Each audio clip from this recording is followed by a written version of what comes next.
now we are making double shot espresso. But before you make it double shot espresso or coffee, make sure it's clean your portafilter. You are using the brass. Okay. And make sure your grinder is in the good grind size and good amount of grams. So we are using the Italian blend. So we are using for double shot 14 grams.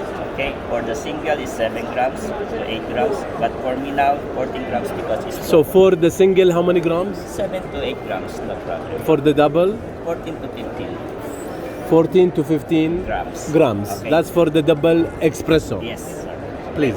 So this is we are trained of this company so that we produce or we do make a good coffee. Okay, so this is the standard. Okay, so I touch the dog.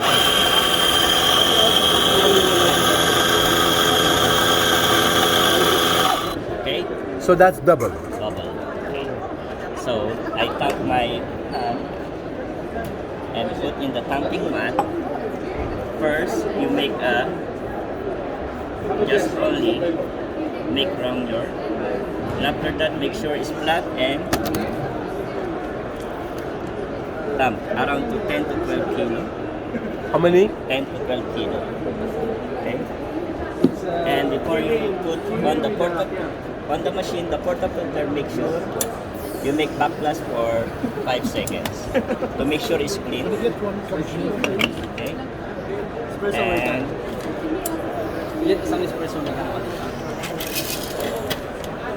you see the cream of the coffee while it's dropping. Okay, so double shot espresso around 21 seconds.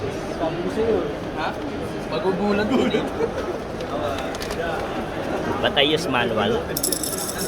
So, is your coffee, enjoy the coffee,